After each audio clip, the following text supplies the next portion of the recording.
Let's be honest. The American Civil War didn't kick off with a grand vision of ending slavery. Not really. For its brutal first 2 years, this wasn't a fight for liberation. It was a desperate, bloody struggle to keep a fractured nation from tearing itself completely apart. The Union, draped in blue, was primarily battling for one thing: to hold America together, to prove that a government of the people, by the people, for the people, could actually endure. It was a conflict born of secession, of states' rights, with slavery, let's be clear, at the heart of that right, and of a deep-seated fear that the grand experiment of American democracy might just fail. But then something shifted. In the crucible of war, amidst unimaginable loss and growing desperation, one man, armed with little more than a pen and a profound sense of destiny, would issue a document that didn't just change the course of history. It fundamentally redefined the very soul of a nation. This isn't just the story of a presidential decree. It's the epic saga of how the Emancipation Proclamation transformed a war fought ostensibly for union into an undeniable crusade for freedom, irrevocably altering the fate of millions and reshaping America forever. It's a tale of political calculation, moral awakening, and the relentless pressure exerted by those who refused to wait for their freedom. Chapter 1. The War That Wasn't About Slavery. Close your eyes for a moment. Picture the sweltering heat of July 1861. The air hangs thick with humidity and the acrid smell of gunpowder near a quiet stream called Bull Run in Virginia. Cannons are roaring, sending shockwaves through the earth. Young men, barely more than boys, clad in the blue of the Union and the gray of the Confederacy, are scrambling, fighting, dying. Reporters, ink-stained fingers trembling, are scribbling down every horrific detail, desperate to capture the chaos for a hungry public. The Union, still reeling from the shock of secession, has just suffered a humiliating, crushing defeat in the first major battle of this nascent war. Northern newspapers, usually so quick to outrage, scream for revenge, for a decisive victory. But if you read their fiery editorials, not one of them, not a single one, dared to print the words, "Let's free the enslaved." It simply wasn't on the table. In fact, Congress, in a remarkable display of appeasement, passed the Crittenden-Johnson Resolution, a declaration promising the rebellious Southern states that the war would absolutely not interfere with the institution of slavery where it already existed. It was a desperate attempt to lure them back into the fold, to reassure them that their peculiar institution was safe. And Abraham Lincoln, the newly elected president, echoed that sentiment time and again in public. "My paramount object in this struggle," he declared with a heavy heart, "is to save the Union, and is not either to save or to destroy slavery." End of discussion, or so it seemed. The preservation of the Union was the sacred trust, the ultimate goal, eclipsing all others. So, why this careful tiptoeing around slavery? Why keep the very issue that had torn the nation apart so conspicuously off the official war agenda? The answer, like so much in war, was brutally pragmatic: the border states. Imagine this precarious line of states, Delaware, Maryland, Kentucky, Missouri, all still allowing slavery, yet crucially, all choosing to remain within the Union. Lincoln needed them, desperately. Losing even one of them, especially Maryland, which practically surrounded Washington, D.C., would be a catastrophic blow, perhaps even a death knell for the Union cause.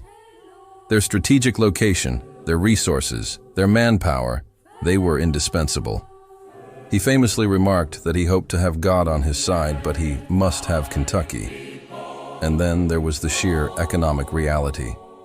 We're talking about 4 million enslaved people in 1860, representing an estimated $3 billion in property value. Let that sink in.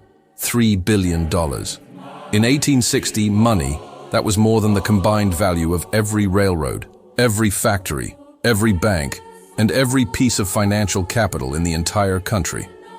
Slavery wasn't just a social system. It was the bedrock of the Southern economy, a colossal investment. To attack slavery directly, To unilaterally abolish it would be to attack the richest form of property in America, to potentially unleash an economic meltdown, and to alienate not just the South, but many conservative Northerners who, while perhaps not pro-slavery, were certainly pro-property rights. It was a political and economic tightrope walk of unimaginable difficulty for the fledgling Lincoln administration. Yet, beneath this seemingly immovable surface, the ground was shifting. The enslaved people themselves, with a courage born of desperation and an unshakable belief in freedom, began to vote with their feet. They crossed Union lines by the thousands, escaping their bondage, seeking refuge, and creating an unforeseen crisis for Union commanders. Generals like Benjamin Butler, commanding at Fort Monroe in Virginia, found themselves confronted with a moral and logistical dilemma. These weren't just runaways, they were human beings fleeing an enemy. Butler, a lawyer before the war, brilliantly sidestepped the Fugitive Slave Act, which would have compelled him to return them by declaring them contraband of war. If they were property, he reasoned, and that property was being used to support the rebellion by building fortifications or growing food for the Confederate Army, then they could be seized just like any other enemy asset. He refused to send them back. This contraband designation was revolutionary. It chipped away at the legal fiction of enslaved people as mere property. Soon, Congress followed suit, passing the Confiscation Acts, laws that allowed the Union Army to seize rebel property, and yes, that explicitly included humans. Each escape, each contraband declaration, each legislative act chipped away at the old order, creating fissures in the pro-slavery consensus. And each chip, each new challenge, landed squarely on Abraham Lincoln's desk, demanding his attention, forcing his hand, and slowly, irrevocably, pushing him towards an unimaginable future. The war for Union was, whether anyone admitted it or not, slowly becoming entangled with the war for freedom. Chapter 2. Pressure Cooker. By the summer of 1862, the sheen of romanticism that might have once clung to the war was long gone, replaced by the grim reality of unprecedented slaughter. The casualty lists were no longer just tragic, they were obscene, horrifying. Think about it. At the Battle of Shiloh, fought over 2 days in April 1862, a staggering 23,000 Americans fell, killed, wounded, or missing. That single engagement accounted for more casualties than all of America's previous wars combined. The nation was bleeding out. Newspapers, their headlines stark and grim, began to compare the young republic to a suicide, tearing itself apart with a ferocity no foreign enemy could ever hope to match. The initial patriotic fervor had given way to a weary, profound despair. Amidst this carnage, the voices of abolitionists, once a fringe movement, grew into a deafening roar. Frederick Douglass, the brilliant orator and former enslaved man, thundered from podiums across the North, demanding that if this was truly a war for democracy, if it was a war to preserve the ideals of liberty, then it must become a war for black freedom. How could America fight for its own liberty while simultaneously denying it to millions within its borders? He argued that the Union's moral authority was compromised, its very purpose confused, as long as it tolerated the evil of slavery. And it wasn't just internal pressure. Across the Atlantic, the great European powers watched, their own interests hanging in the balance. Britain's vast textile mills, the engine of its industrial empire, hungered desperately for southern cotton. There was a very real, very dangerous possibility that a tiny push, a decisive Confederate victory, or perhaps just enough northern weakness, could convince London to recognize the Confederacy as an independent nation. France, under Napoleon III, might follow suit.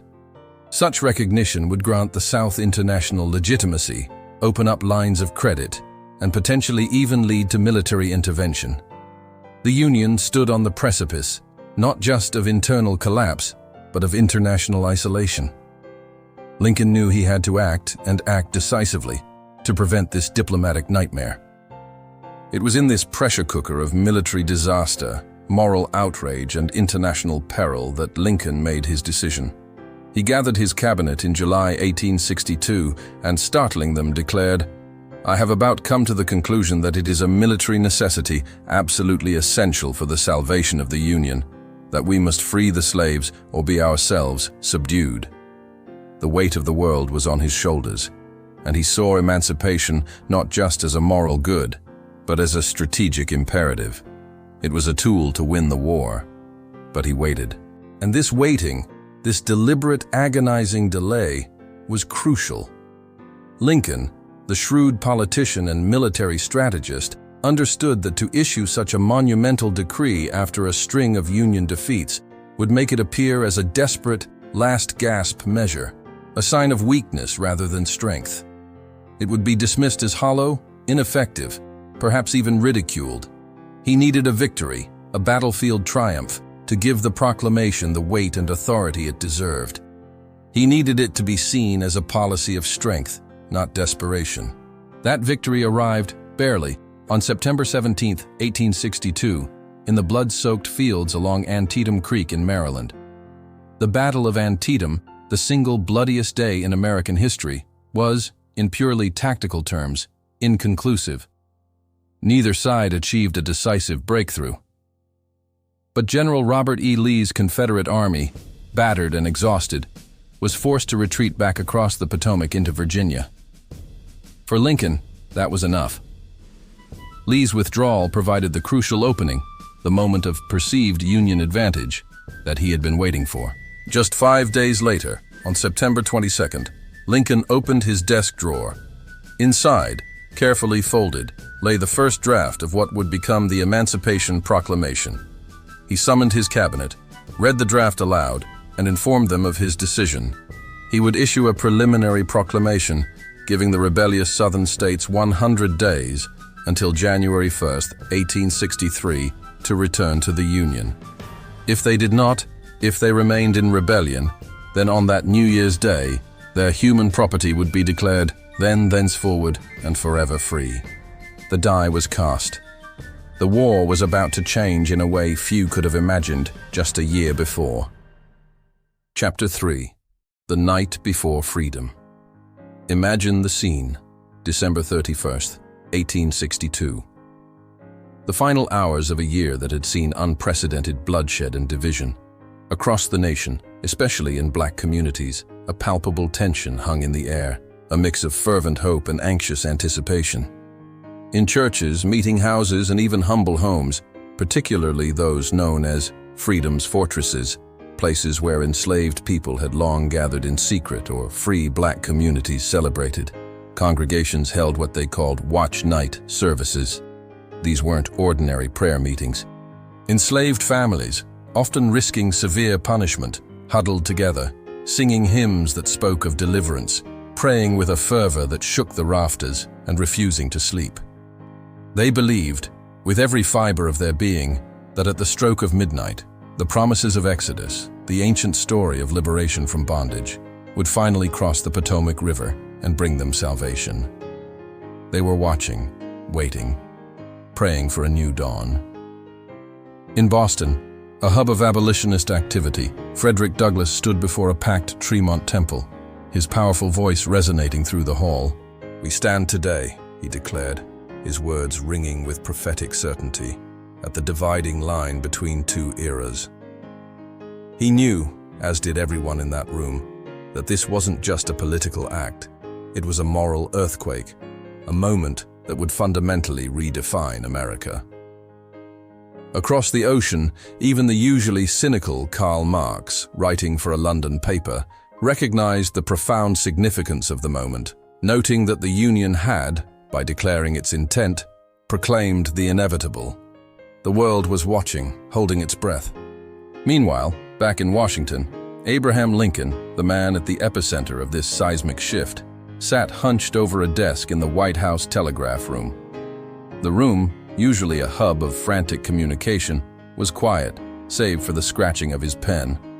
He was meticulously editing the final text, refining every phrase, every comma, understanding that every word held immense weight.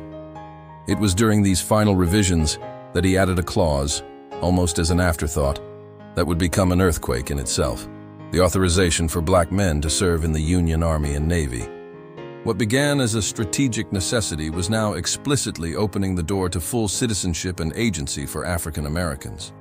He paused, dipping his steel pen into the inkwell. His hand trembled, a visible tremor that betrayed the immense strain and historical gravity of the moment. He looked up, a wry smile playing on his lips, and joked to those present that if his hand kept shaking, he'd never get his signature straight, a flicker of his famous wit, even in this most solemn of moments. At 11 a.m. on New Year's Day, January 1st, 1863, Lincoln walked into the cabinet room. The air was thick with anticipation. He took his seat, picked up the pen, and with a deliberate, firm hand, he wrote his name, Abraham Lincoln, so large and clear that witnesses swore they could read it without spectacles. It was an act of profound courage, a testament to his resolve, and a declaration that would echo through the ages. The Emancipation Proclamation was signed. Freedom's bell had rung, even if its sound wouldn't immediately reach every corner of the land. Chapter 4. What it actually did and didn't. All right, let's bust the biggest, most persistent myth right off the bat, because it's crucial to understanding the true impact of this document. The Emancipation Proclamation did not free all enslaved people. If you thought it did, you're not alone. It's a common misconception that often overshadows the proclamation's actual groundbreaking effects. Here's the rub. Lincoln, ever the pragmatist and constitutionalist, carefully crafted the proclamation to apply only to those states, or parts of states, that were in active rebellion against the Union. This meant it explicitly exempted the loyal border states, Delaware, Maryland, Kentucky, and Missouri, where slavery was still legal. Remember those states? The ones Lincoln absolutely needed to keep in the Union? He couldn't risk alienating them by seizing their property, even if that property was human. It also exempted any Confederate areas that were already under Union control, like parts of Louisiana and Virginia, because those regions were no longer technically in rebellion. So, in practical terms, on January 1st, 1863, roughly 800,000 enslaved people remained in bondage in these exempted areas. Critics, both at the time and since, seized on this limitation. They called it an empty gesture, a cynical political maneuver, a declaration of freedom that applied only where the Union had no power to enforce it and didn't apply where it could have enforced it. Freedom on paper alone, they scoffed, arguing it was a hollow promise. Yet look closer, much, much closer. To dismiss it as an empty gesture is to fundamentally misunderstand its profound revolutionary power. The decree reclassified every single enslaved person in the Confederacy as forever free. This wasn't just rhetoric. This meant that the moment Union troops advanced into Confederate territory, freedom literally advanced with them. Every inch of ground gained by the Union Army became liberated territory, and every enslaved person encountered there was by presidential decree a free individual. It turned the Union Army, consciously or not, into an army of liberation. It created a legal framework, a mandate for freedom to spread with the Union flag. More than that, the proclamation was a direct, unequivocal invitation for 200,000 black men to wear Union blue. Think about the audacity of this. For generations, black men had been denied the right to bear arms for their own freedom, let alone for the nation that enslaved them. Now, they were being called upon to fight, to bleed, to die for the Union. This wasn't just a recruitment drive. It was a profound shift in the very definition of American citizenship and military service. Plantations, once symbols of oppression, now became recruiting stations as news of the proclamation spread like wildfire, carried by the grapevine telegraph and word of mouth. These black soldiers, often paid less, equipped worse, and facing the constant threat of summary execution if captured by the Confederates, proved their mettle on countless battlefields. One regiment, the legendary 54th Massachusetts, attacking Fort Wagner in South Carolina, famously demonstrated that black soldiers could fight and die with a courage and ferocity equal to any man. Their valor, their sacrifice, and their sheer numbers had an impact that was nothing short of titanic, bolstering the Union's fighting strength and irrevocably changing the perception of African Americans. Economically, the proclamation was a wrecking ball aimed squarely at the Confederacy's foundation. Cotton, the king of the Southern economy, the very backbone of its wealth and its ability to wage war, depended entirely on forced labor. Remove that labor, and the Confederacy wouldn't just stumble, it would bleed out. The proclamation signaled to enslaved people that the Union was on their side, encouraging mass escapes and further disrupting the Southern agricultural and industrial capacity. It was a strategic economic weapon, crippling the South's ability to sustain its war effort. Internationally, the move worked like a diplomatic torpedo, sinking any lingering hopes the Confederacy had for foreign intervention. Before the proclamation, Britain and France, while officially neutral, had flirted with the idea of recognizing the Confederacy, driven by economic interests, cotton, and a desire to see the American experiment fail. But Lincoln's decree transformed the war into an undeniable crusade against slavery. British workers, many of whom were abolitionists and already sympathetic to the Union cause despite the cotton shortage, rallied en masse against any support for a slaveholders' rebellion. Public opinion in Europe, already leaning anti-slavery, solidified. Parliament quickly shelved any serious talk of recognition. The South was now truly alone, its cause stained by the institution of human bondage, making it morally indefensible for any European power to lend it aid. The Emancipation Proclamation, therefore, wasn't just a domestic policy, it was a masterstroke of international diplomacy. Chapter 5. Hearts and Minds. Back home, the proclamation, for all its revolutionary power, didn't exactly win universal acclaim. Far from it. Northern Democrats, often referred to as copperheads, screamed dictatorship. They painted Lincoln as an overreaching tyrant, claiming he had usurped presidential power. They warned, with thinly veiled racism, that freedmen would flood the labor market, driving down wages and creating social chaos. The fear of economic competition and racial integration fueled a virulent backlash. The political price for Lincoln was steep. The midterm elections of 1862, held just weeks after the preliminary proclamation, saw significant swings against his Republican Party. Public discontent boiled over, especially in cities. Draft riots, sparked by resentment over conscription and racial anxieties, erupted in New York City in July 1863, just months after the proclamation took full effect. Mobs, fueled by alcohol and racist rhetoric, rampaged through the streets for days, lynching black citizens, burning down the colored orphan asylum, and attacking anyone who dared to stand in their way. It was a brutal, horrifying illustration of the deep divisions and prejudices that still plagued the North. Yet, through it all, Lincoln refused to retract. He understood the political cost, but he also understood the moral imperative and the strategic necessity. "The promise cannot be broken," he stated firmly, acknowledging that to go back now would be to betray not just the enslaved, but the very cause of the Union itself. His resolve, in the face of such intense opposition, was unwavering. On Southern plantations, however, a different kind of news was traveling. Hope, resilient and tenacious, moved faster than any newspaper or telegraph wire. Word of the proclamation, despite desperate attempts by slaveholders to suppress it, seeped in through overheard conversations of white masters, through whispered rumors passed from field hand to field hand, through smuggled leaflets carried by sympathetic Union scouts, and even through Union pickets who would call across the lines, "You're free if you can reach us." This wasn't just news. It was a spark that ignited a mass movement. Every escape, every person who fled the plantations was not just a personal act of liberation, it was a direct blow to the Confederate war machine. The South's entire economy and military supply chain relied on enslaved labor. When that labor force began to actively abandon their enslavers, it created an existential crisis for the Confederacy. General William Tecumseh Sherman, whose march to the sea devastated Georgia, would later estimate that a staggering 250,000 enslaved people abandoned Georgia farms alone during his campaign, an exodus larger than any single army, a human tide that overwhelmed the Confederate system and proved to be an invaluable asset to the Union.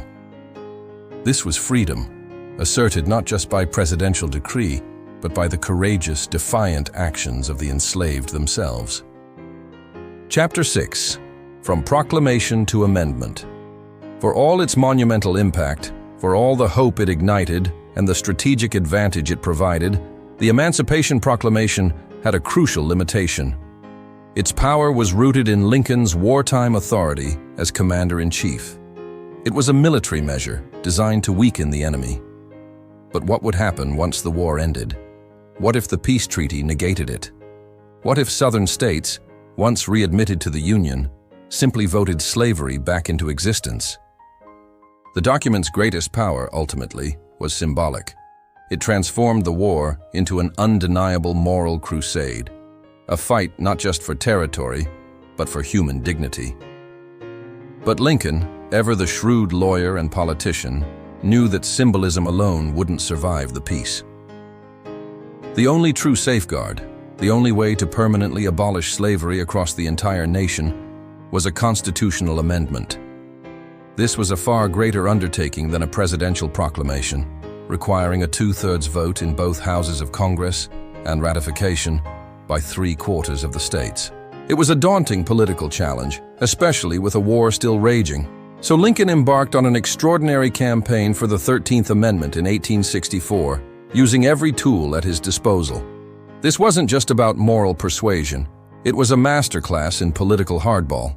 He deployed patronage jobs, dangling lucrative government appointments as incentives. He engaged in backroom deals, promising political favors in exchange for votes.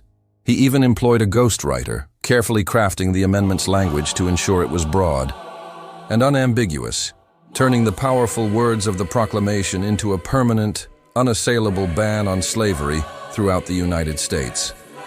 The amendment passed the Senate relatively easily in April 1864, where Republican support was strong.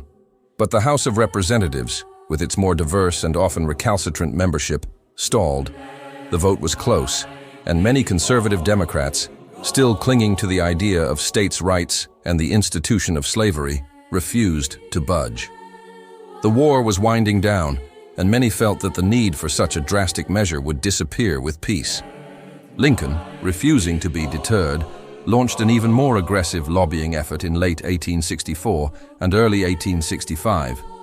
He issued what became known as patronage letters, directly promising government jobs, appointments, and other political plums to lame duck Democrats, those who had lost their re-election bids in the recent elections and thus had nothing to lose politically by switching their votes.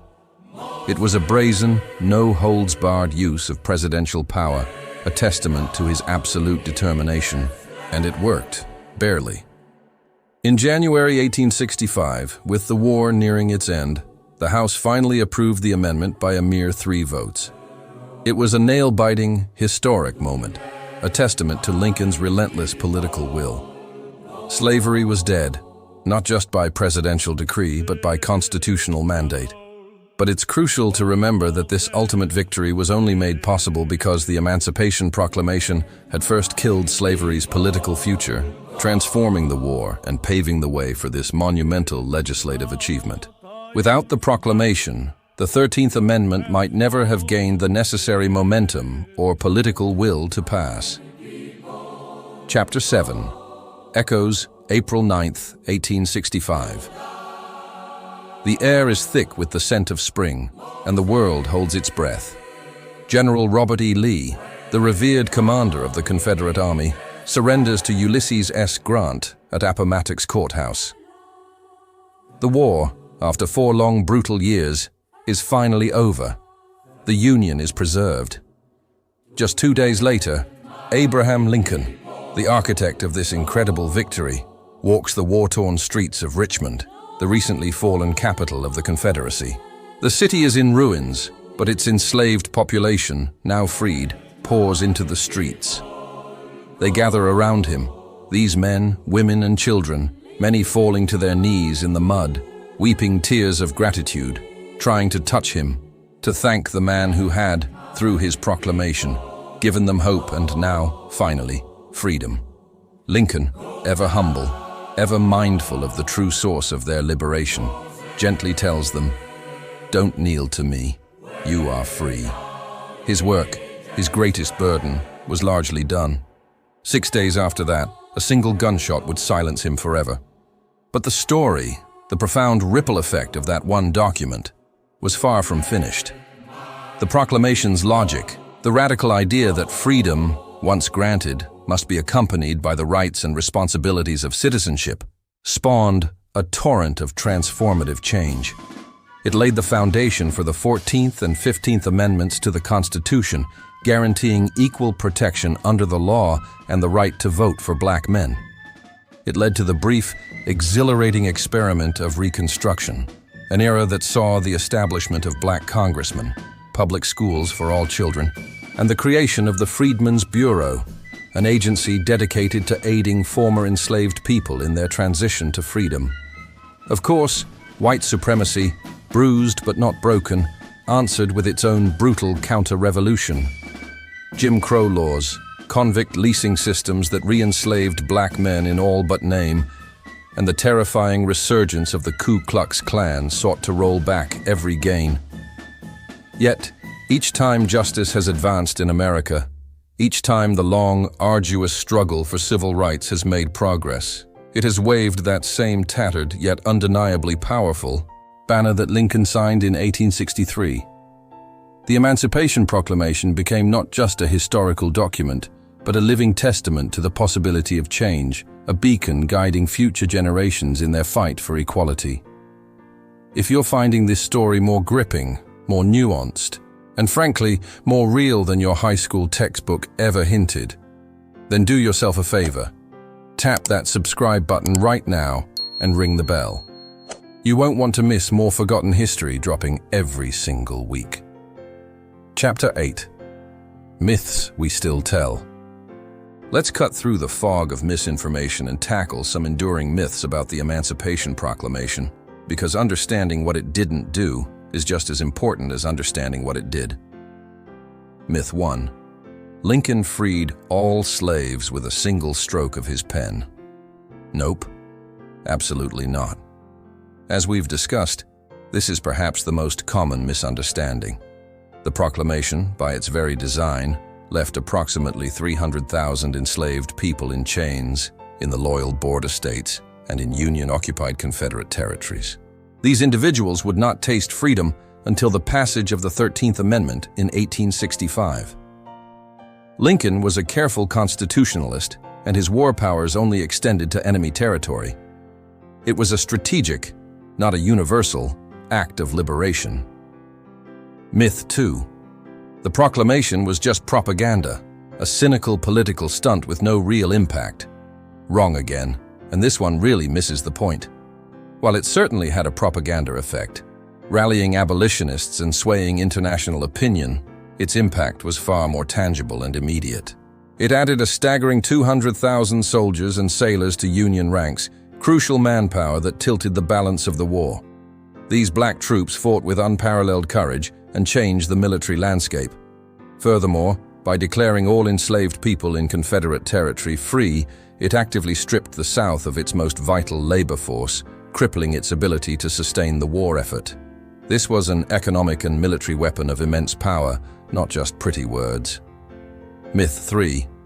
Enslaved people waited passively for freedom, simply hoping for a white savior to come and liberate them. This couldn't be further from the truth, and it fundamentally diminishes the agency and bravery of millions.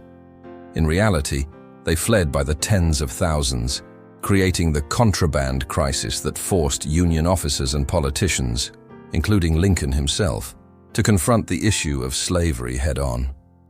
Their active resistance, their constant yearning for freedom, their willingness to risk everything to reach Union lines, was a powerful, undeniable force that propelled the Union towards emancipation.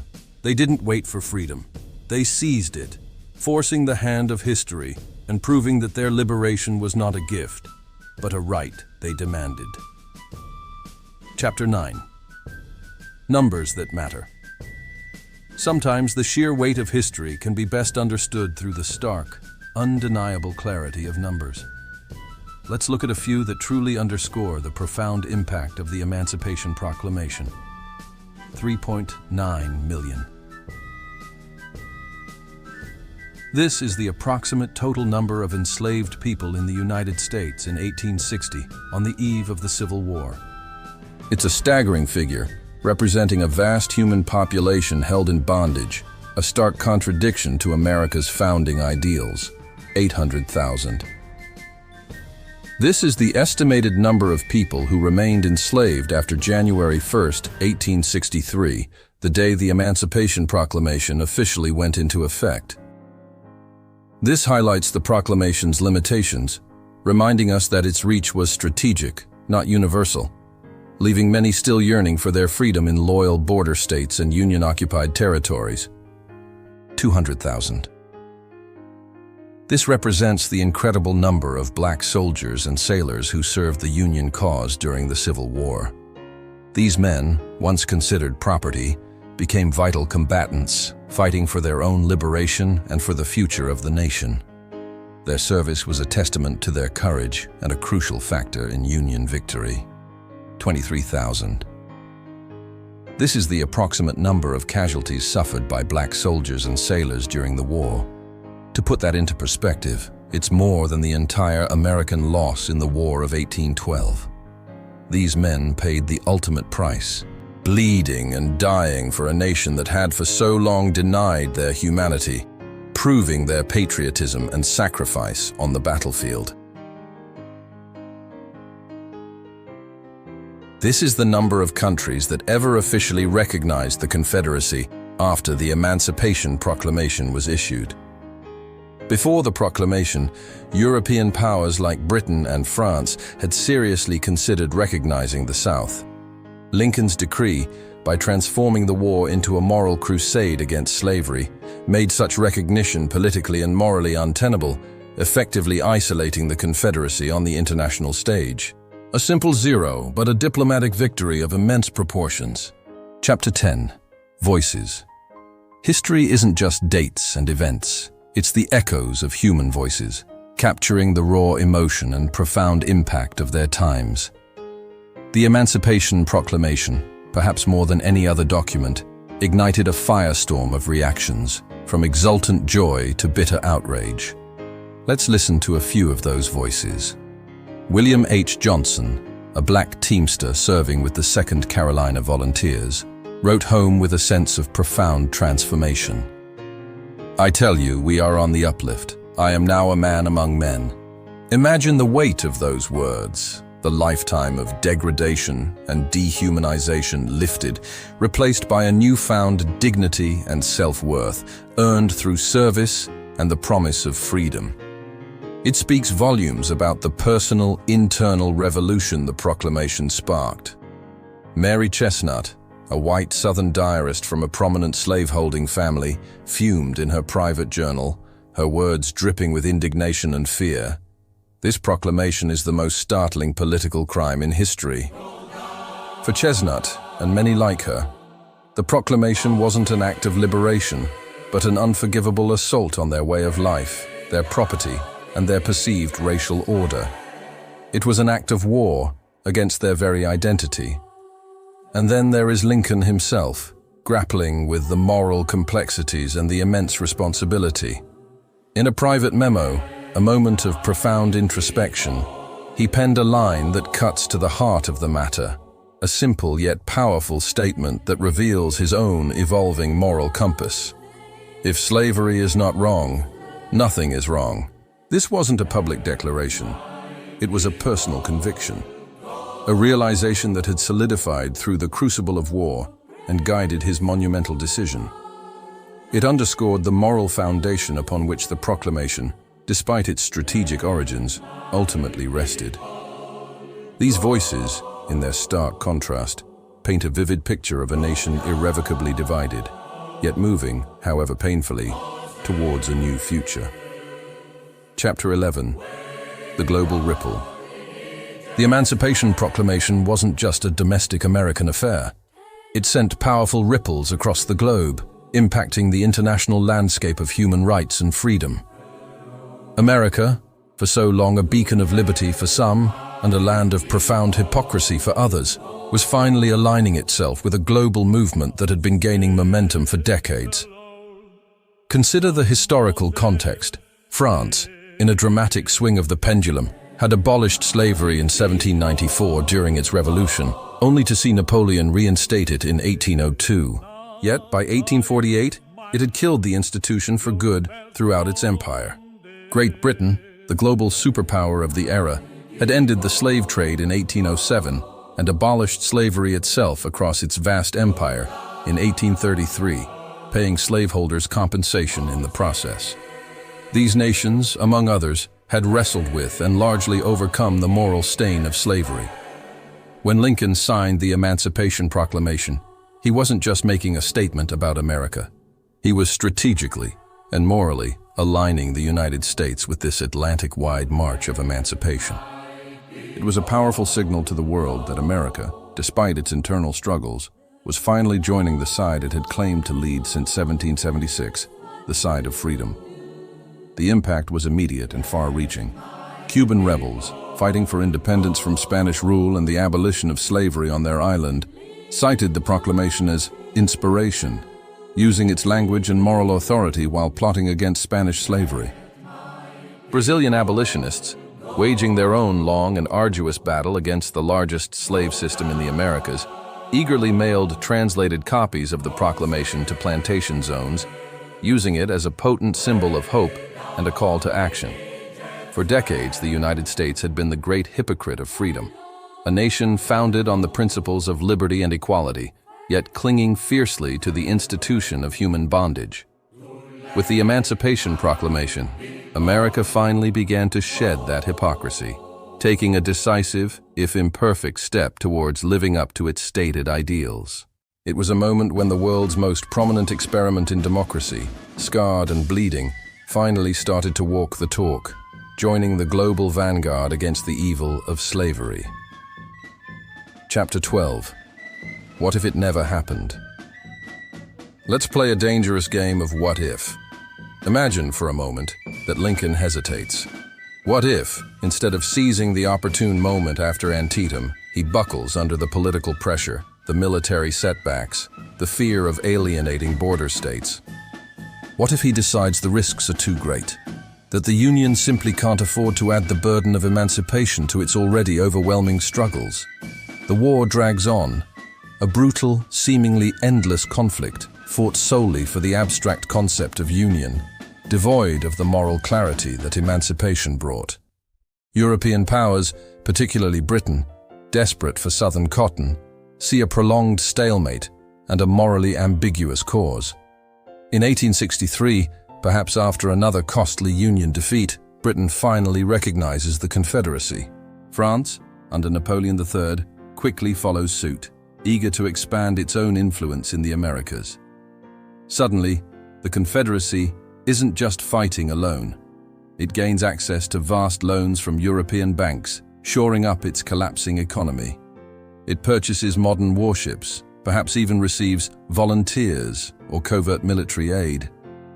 The Union, battered at Gettysburg and Vicksburg but without the moral high ground of emancipation, finds itself facing a far stronger, internationally legitimate foe.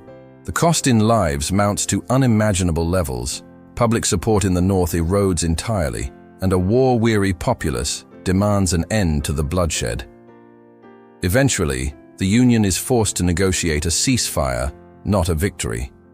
Two Americas emerge, one industrial, increasingly democratic, but morally compromised by its failure to end slavery. The other, an agrarian, slaveholding empire, its peculiar institution entrenched and protected by international recognition. Slavery persists, not just for a few more years, but perhaps well into the 20th century, poisoning democracy at home and abroad. The slave power would continue to exert its insidious influence, twisting American foreign policy and internal politics. Civil rights, as we understand them, would become not just a struggle, but an impossibility. The very foundation for the 14th and 15th Amendments, for Reconstruction, for the long fight for equality, would never be laid. The world's greatest power would be born, half slave and half free. And tragically, it might have stayed that way, a permanent stain on the fabric of global liberty. The consequences would be catastrophic, not just for America, but for the very idea of human freedom. It's a chilling thought, a stark reminder of the immense weight of that single document and the courage it took to sign it. Chapter 13. The Long Road to Memory. For decades after the war, the Emancipation Proclamation, this pivotal document, found itself strangely sidelined in popular memory. It was often downplayed, its significance obscured, particularly by what became known as the lost cause narrative in the South.